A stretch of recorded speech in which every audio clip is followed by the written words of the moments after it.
Olá, tudo bem? Começando agora mais um Universiência. Esse programa que é fruto da parceria entre TVs e instituições públicas de ensino superior nordestinas. Aqui a gente conhece as produções científicas do Nordeste brasileiro. Veja agora algumas das pesquisas que vamos acompanhar hoje. No Instituto Federal do Maranhão, pesquisadores avaliam os desafios no enfrentamento do assédio sofrido pelas mulheres no ambiente de trabalho. Cientistas da Universidade Estadual do Sudoeste da Bahia analisam os potenciais riscos da romã para as grávidas. E ainda, um material didático produzido pela Universidade do Estado da Bahia, especialmente para a comunidade indígena. Isso e muito mais, você confere agora no Universiência.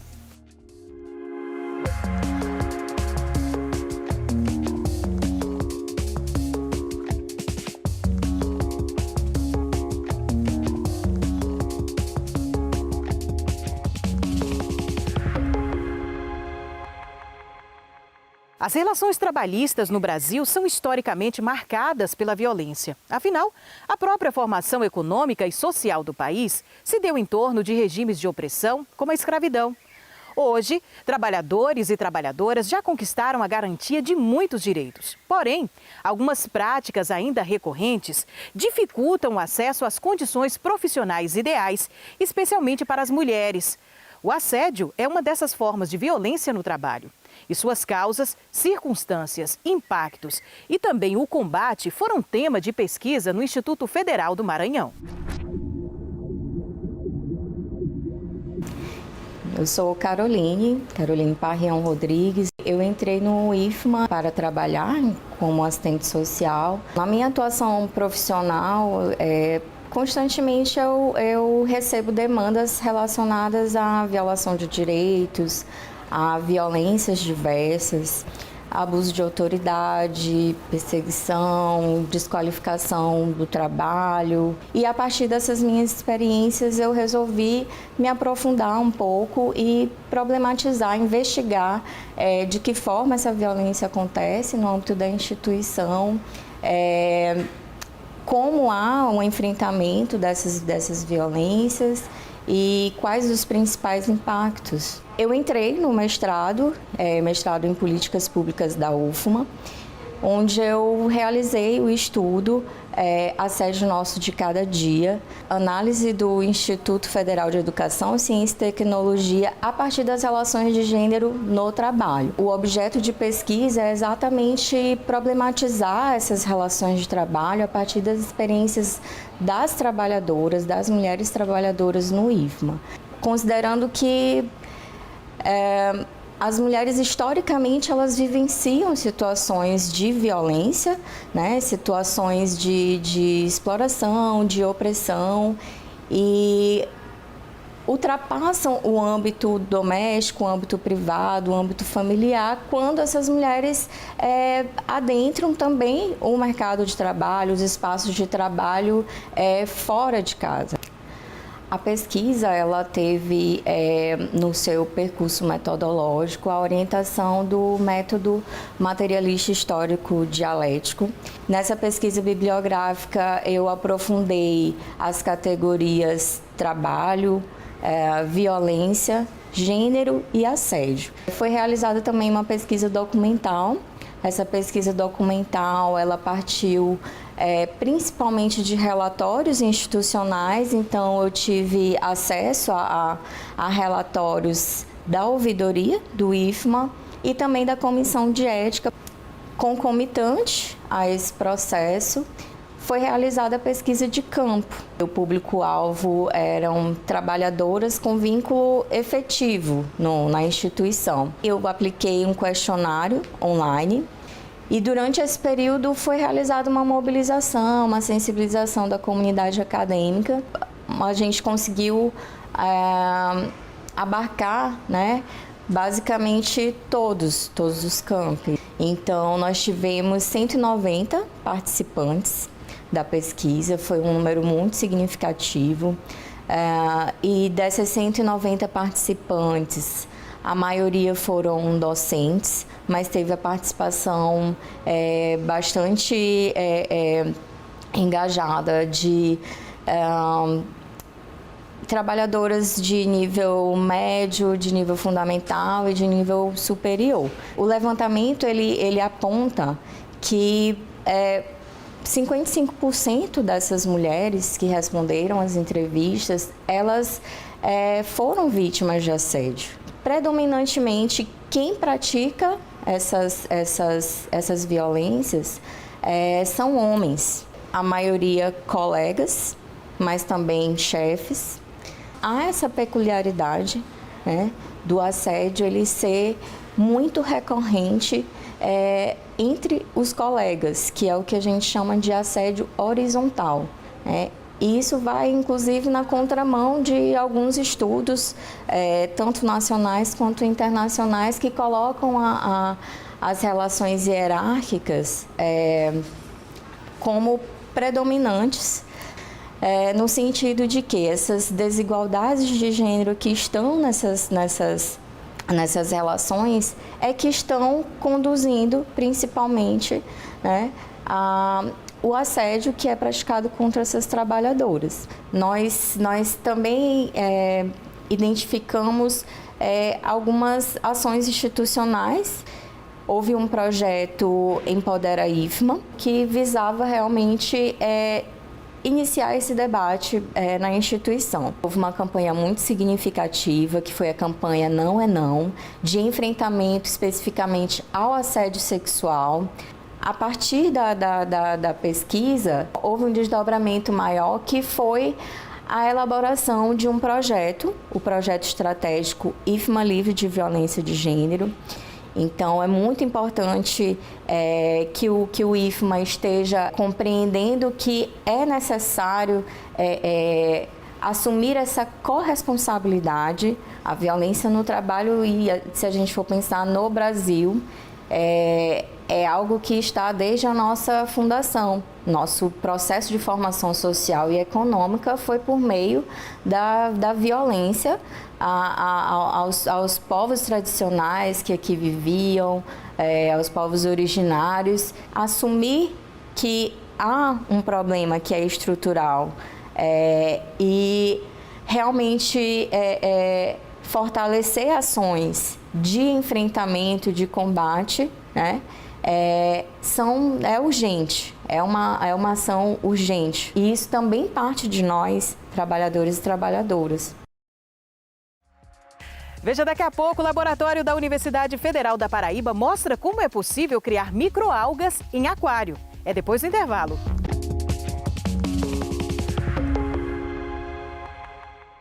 Quando se fala em algas, geralmente vem à cabeça imagens de praia. Mas você já pensou que é possível cultivar microalgas em laboratório? A criação de um banco dessas espécies foi iniciada pelo Laboratório de Ambientes Recifais e Biotecnologia com microalgas na Universidade Federal da Paraíba, ainda na década de 80. Vem conferir como é realizado todo esse processo.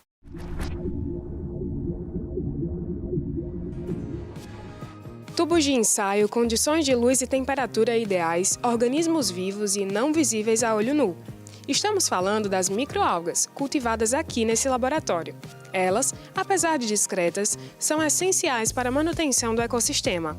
E por que esses micro-organismos são tão importantes assim? Primeiramente, pela sua aplicabilidade nos diversos ramos da biotecnologia, da indústria, né? Da indústria de alimento, farmacêutico, indústria de cosmético. As microalgas, elas produzem altos percentuais de carboidratos, lipídios, proteína. Elas produzem óleos essenciais, como a ômega 3, ômega 6. As microalgas, elas têm, em termos ecológicos, por exemplo, né? Elas captam muito CO2 atmosférico, então qualquer projeto que pense em mitigação de impacto ambiental por questões, por exemplo, do CO2, pode utilizar as microalgas. A criação do banco foi iniciada ainda na década de 80 pelo Laboratório de Ambientes Recifais e Biotecnologia com Microalgas do Centro de Ciências Exatas e da Natureza da UFPB. A pesquisa passa por algumas etapas. Para se consolidar um banco de cultura é a coleta dessas microalgas. E como é que se faz a coleta da microalga? Primeiramente, a gente coleta a amostra de água, né? As microalgas estão no meio aquático, elas também estão no solo, enfim, associadas a outros organismos. Mas, no geral, nós coletamos água, seja de rio, de estuários, de lago, água do mar também, e trazemos essas amostras para o laboratório. Essa é a primeira etapa, coletar a amostra e traz para o laboratório. No laboratório, inicia as outras etapas para o cultivo, que é o isolamento, depois do isolamento a purificação, até que a gente obtenha, né, um cultivo puro, e aí essa microalga é depositada em nosso banco. O laboratório possui mais de 700 cepas de microalgas e é considerado o maior banco do Norte e Nordeste. Saiba o que é feito para manter as espécies sempre vivas. Mês sim, mês não, nós fazemos a repicagem dessas cepas, onde nós descartamos uma cepa mais antiga. Nós trabalhamos com triplicatas em todas as nossas cepas. Mês sim, mês não, nós descartamos a cepa mais antiga e fazemos novamente meios de cultura e fazemos a repicagem, tirando uma pequena amostra de uma cepa já existente, colocando um novo tubo de ensaio com meio de cultura para que a cepa possa ser mantida sempre viva. Nós temos aqui, né, um exemplo de uma das nossas bandejas aqui do nosso banco de cultura, no meio de cultura WC. Aqui, nesse espaço gerado, é justamente para fazer o processo da repicagem e colocar um novo tubo para que uma amostra dessa cepa possa ser colocada nesse novo tubo com meio de cultura e manter essa cepa sempre viva. Nós fazemos esse processo com todas as cepas e com todos os meios que nós trabalhamos. Atualmente, nós trabalhamos com cerca de 5 meios de cultura, sendo 3 de água doce e 2 de água salgada, né, água do mar. Para o cultivo em larga escala, a equipe pensa nas possibilidades de reduzir os custos da produção. Os reagentes químicos que a gente usa para o cultivo são extremamente caros, né? Não dá para a gente usar quando se pensa em cultivo em larga escala.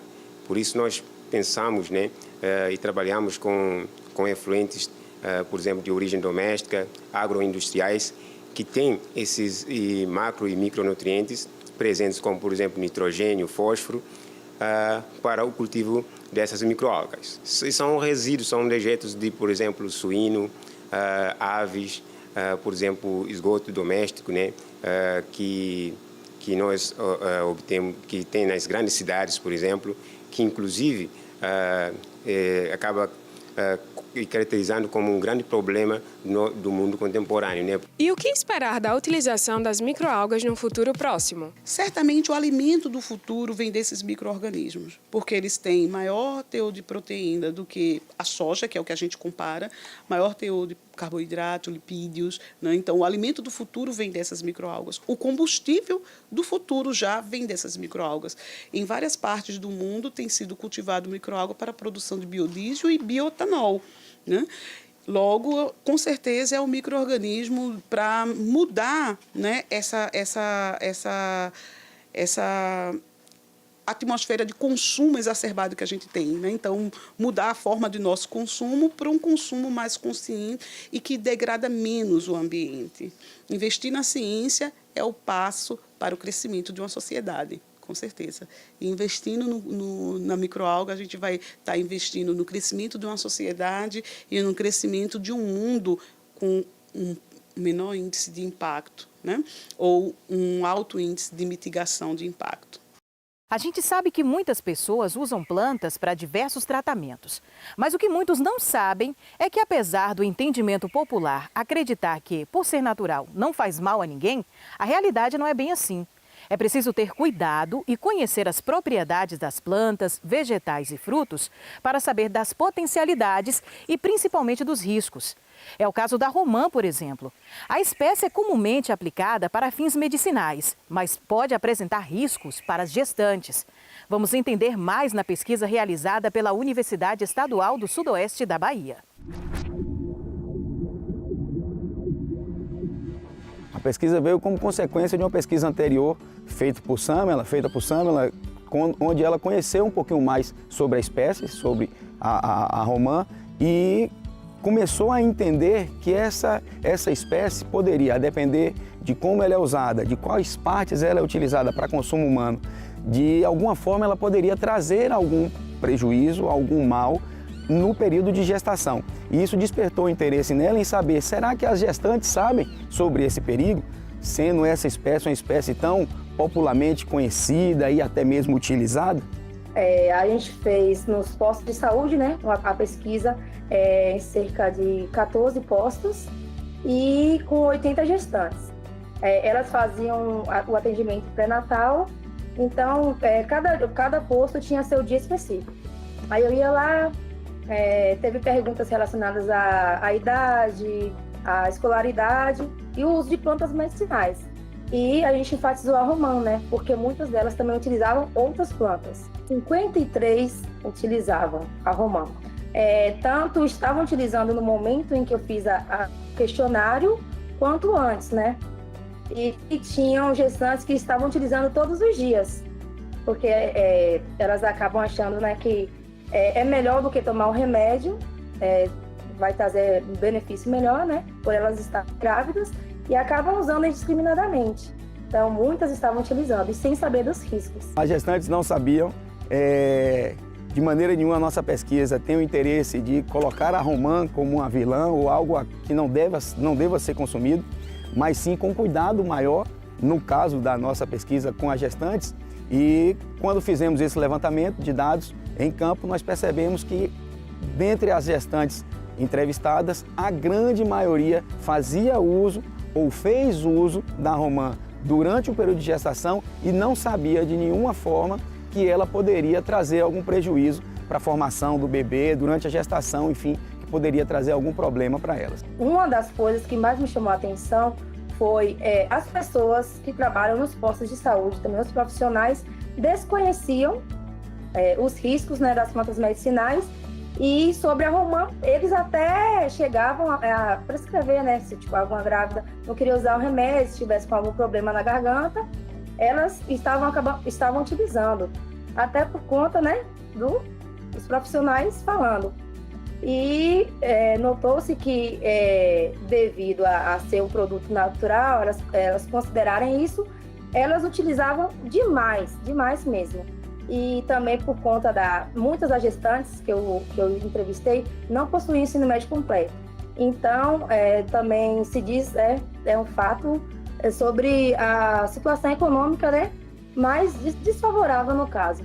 Então, elas não podiam procurar remédios na farmácia, não tinham condições e acabavam usando, né, esses meios de forma indiscriminada. Diante da literatura, a gente conseguiu identificar que essa espécie, a depender da quantidade, da frequência, de qual parte dela é utilizada para fazer o produto que será consumido, ela pode trazer desde pequenos desconfortos, como cólicas, até mesmo chegar a outro extremo de ela ter uma ação abortiva. Então é algo que trouxe essa preocupação a Samela, sobretudo na ideia da gente tentar entender, tentar conhecer se os profissionais de saúde que atuam nos postos de saúde, por exemplo, ou se as gestantes conhecem essa informação, para que a partir de então a gente pudesse pensar em como difundir as necessidades desse cuidado, para que as gestantes possam, e até mesmo os profissionais de saúde nos postos, possam informar melhor, né?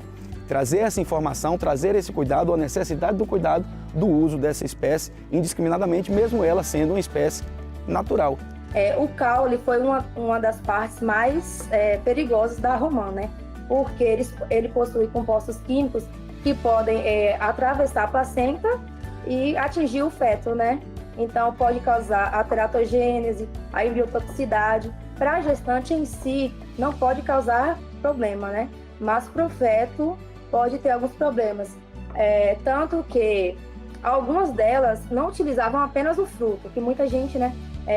Come o fruto e tal, e algumas delas faziam infusão do caule na água e também faziam chá dessa parte do caule, coisa que eu desconhecia, né?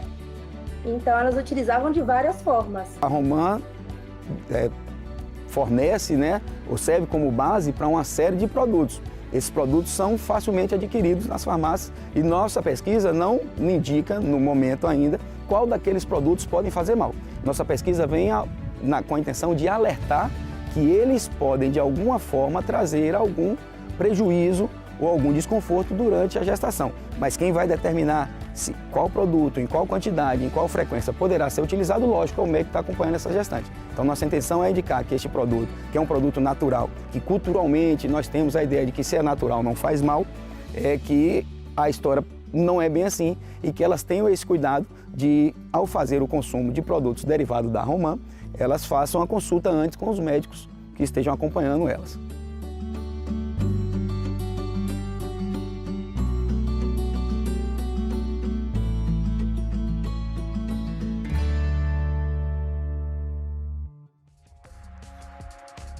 A seguir, material didático adaptado para a comunidade indígena contribui para a melhora do aprendizado. É depois do intervalo.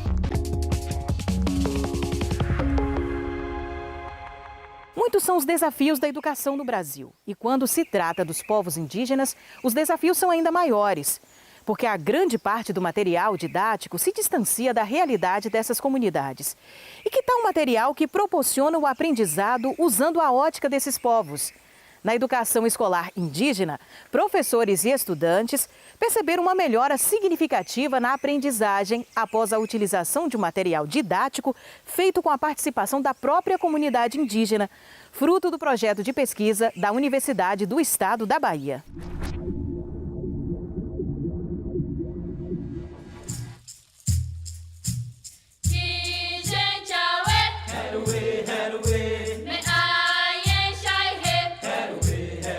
Quando a gente fala sobre educação indígena, a gente fala no fortalecimento da cultura indígena, né? O dia a dia das comunidades indígenas.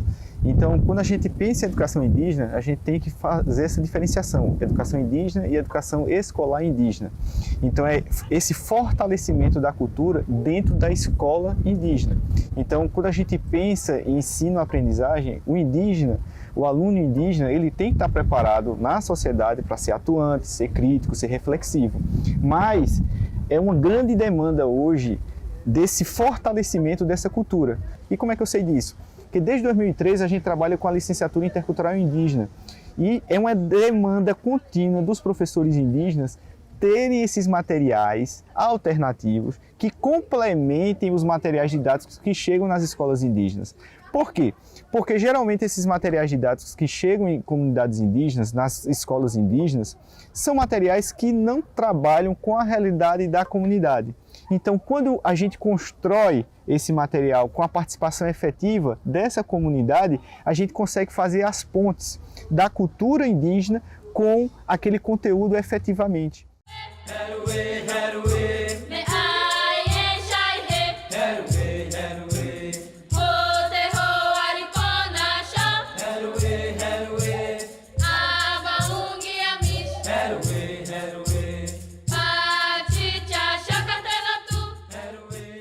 Quando nós começamos a utilizar, primeiramente, o livro Pensando Física, aqui os alunos já observam que tem os seus colegas aqui que ajudaram a produzir esse livro também, a colaborar com o livro, veem a comunidade aqui através de imagens, relatos de pessoas mais velhas.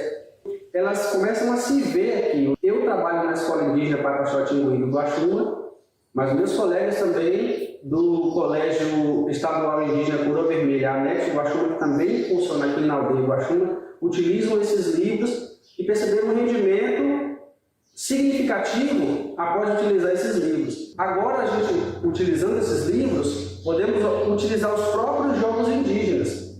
Quando observamos a velocidade do lançamento de uma flecha, de um tacape, que é uma lança, da corrida de maracá, que os atletas conseguem se deslocar. Então, já utilizamos isso nos jogos indígenas e as crianças conseguem entender melhor o raciocínio do conteúdo com coisas baseadas no seu dia a dia. Quando a gente fala em produção de material didático voltados para comunidades indígenas, vale ressaltar que não é só o livro didático. A gente fala em produção de material didático, por exemplo, na área de física.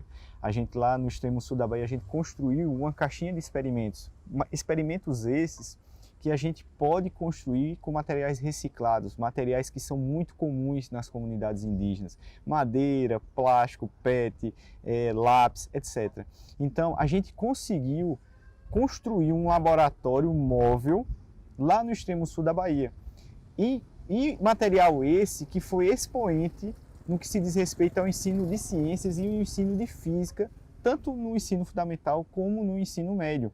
Então, existe uma possibilidade de um ensino intercultural, do ensino de produção de material didático intercultural nas comunidades indígenas e com a participação efetiva dos professores indígenas nessa construção desse material. A UNEB foi e é fundamental para essas iniciativas.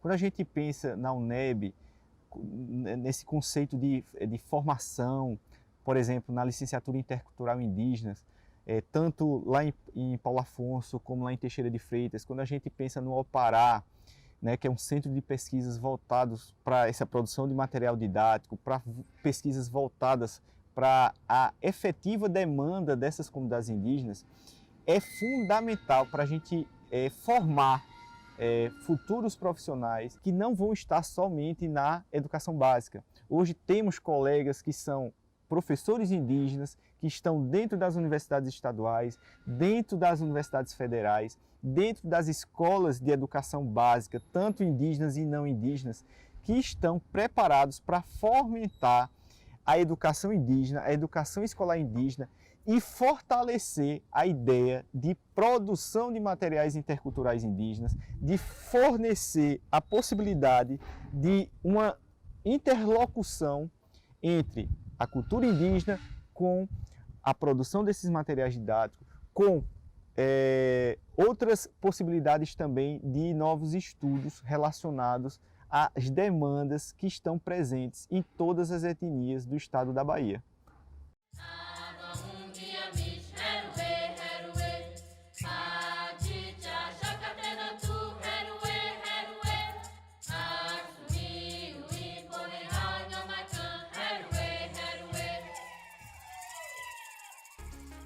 E o Universiência de hoje fica por aqui. No próximo programa traremos mais pesquisas para você conhecer. E você já sabe, se tem alguma dúvida ou sugestão, envia para o nosso e-mail universiencia@uesb.edu.br, que a gente explica por aqui num outro programa. Tchau, tchau e até lá!